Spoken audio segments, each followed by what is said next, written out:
What's up, homies, and welcome back to the Homies Fantasy Football League Network. The commish, Adam Drake, is out this week because his life is far more exciting than mine, so you guys are stuck with the intern once again this week, and I'll be bringing you guys your Week 6 Fantasy Football recap. Before we get into that, though, we do have one quick thing that we have to take care of, and that is this week's Owner Spotlight. As some of you know, we've been running a segment every single week going through each of the owners in the league, letting you get to know a little bit more about them as we're from all around the country. And so without further ado, I'm going to send it over to Dakota Valentine for this week's Owners Spotlight. Hey guys, what up? Dakota here, aka Not Your Week. Just doing this little video to help you guys learn a little bit about me.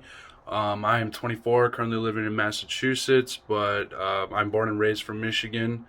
I love to play sports. Primarily basketball would be my favorite overall to play. Wouldn't necessarily say watch, probably football. But yeah, I love to play video games too. I usually play with Schmidt and Will and Orton every night, just about. I'm repping a little bit of Schmidt gear here too, some nice stuff. But yeah, other than that, I mean, Will, congrats on the dub this week. You kicked my ass with your patch job, so keep it up. And yeah, I mean, I look forward to playing you guys in the future. Thank you for that, Dakota. You know what they say, surefire way to make any man look better. Put him in that Schmitty merch. Not that you need any help, you freaking sexy beast, you. But anyway, let's get into the Week 6 Fantasy Football recap. We had some bangers this week. Some ones that came down right to the final game last night. And let's start it off with one of those. First up, we got Carlos versus Craig. Like I said, one of those that came down to Monday night, and more specifically on the side of Carlos, Kyler Murray and Kenyon Drake both playing last night. They had to put a lot of work in if Carlos was going to bring this one home this week, and they did just about all they could. Kyler Murray dropping 30 on 3 total touchdowns. Kenyon Drake, 164 yards and 2 touchdowns. 30 for Kyler Murray, 28 for Kenyon Drake. However, not quite enough to pull out the dub for Carlos. Takes the loss by 3 points, 120 to 123. Some notables on the side of Craig. Aaron Rodgers, very disappointing performance. Just 5 points, not a touchdown to show for it, 2 picks. However, he had a massive game out of Minnesota's Justin Jefferson, 39 points, 9 catches, 166 yards, 2 touchdowns. And overall, that was the big performance that helped Craig seal the deal for his victory. Craig moves to 4-2. Carlos dropping down to 2-4. We'll move into our matchup that Dakota alluded to here in the Owner's Spotlight. Not much of a close one. Dakota missing Alvin Kamara and Chris Carson, his 2 big-time running backs, and that ended up hurting him big time this week. As his running backs combined, Mark Ingram and Frank Gore only managed 12 points total. He also decided to make a quarterback change this week due to the poor performance of Matt Ryan, decided to put him on the bench, give Matt Stafford the shot, and yeah, Matt Ryan went off. The 1 week, he set some 34 points out of him on the bench. Stafford puts out a pretty mediocre 14. Either way, wouldn't have been enough to seal the deal. Will wins this one by 33 points. Final score, 93 to 126. On the side of Will, some big-time receiver performances. 33 points out of Julio Jones, 22 points out of A.J. Brown. A couple of big performances that helped seal the deal. Both of those guys now at 4-2. Let's get into one of our more mediocre performances of the week. Say one of.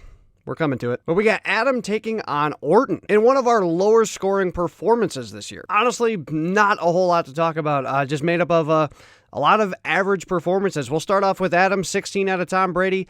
He does get some big points out of his running backs. Edwards-Helaire with 20, James Conner with 17, and after that, it's all single digits down the line out of all the receivers, tight ends, everybody. Unfortunately, Adam not even able to break 100 points this week. On the side of Orton, better, but not a whole lot. It's one of the lower performances out of Josh Allen this year with just 16 points. DeAndre Hopkins, couple catches, they were big ones though, managing 9. Big story for Orton, brand new pickup Travis Fulgham with 19 points. McKissick with 14, Dolphins D with 13.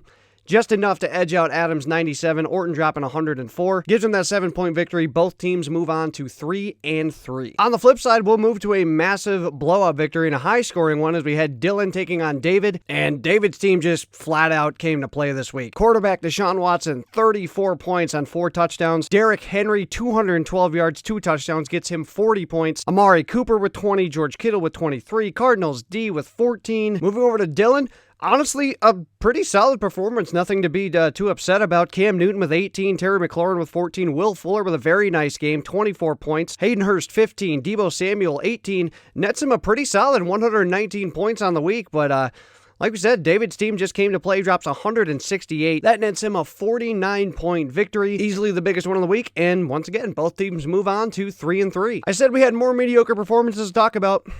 Let's get to it. Got myself taking on Jerry this week. Surely the 2 worst teams in the league. I'm coming in at 1-4, Jerry coming in at 0-5. And would you look at that? Jerry decided to fill out his lineup this week. That's a bold strategy and couldn't come at a more perfect time. Yeah, this week this week was a rough one for sure. We'll We'll just say that. We'll get into some of the notables, starting with Jerry. Carson Wentz getting the start over Jimmy Garoppolo, drops a nice 30 points in a tight game between Baltimore and Philadelphia. Brandon Cooks with a pretty surprising performance of 21 points, and the Buccaneers D shocking everybody this week against Green Bay, dropping 20 points. Nets Jerry 126. What do you know? The lineup can drop some points when it's filled.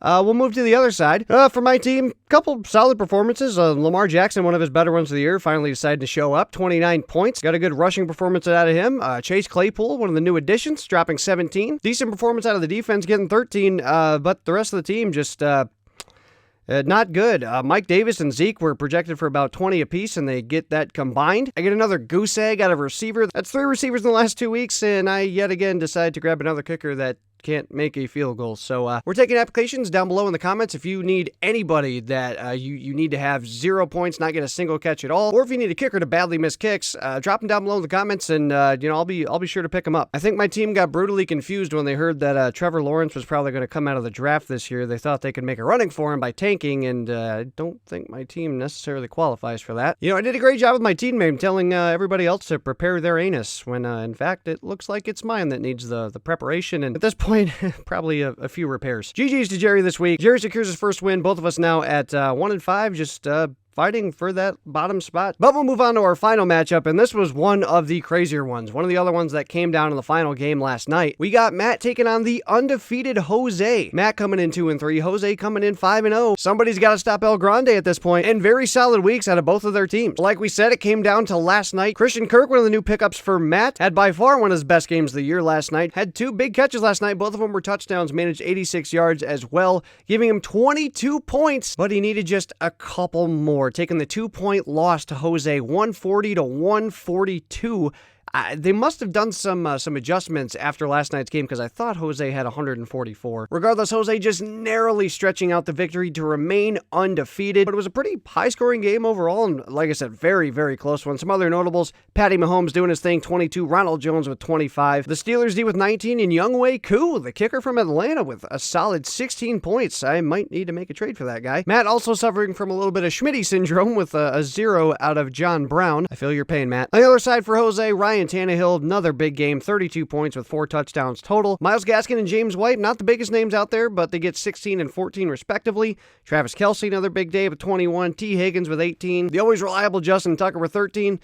Another great week out of Jose. The man remains undefeated. And that's going to do it for our Week 6 recap. If you guys did enjoy, make sure to drop a like down below on this video. If you guys made it to the very end, prove it down below in the comments. Leave the code word goose egg in honor of my constant inability to get points out of my receivers. Make sure to keep an eye on your lineups this week, as we're getting into some of the heavier bye weeks here going forward a little bit. We're about a month away from the trade deadline, so make sure to keep that in mind. Let's get some trades rolling. My whole team's on the block, so fire away. I think that's going to about do it. We'll see you guys next week for the Week 7 fantasy football recap. This is the intern signing off. Have a great week, guys. So long, everybody.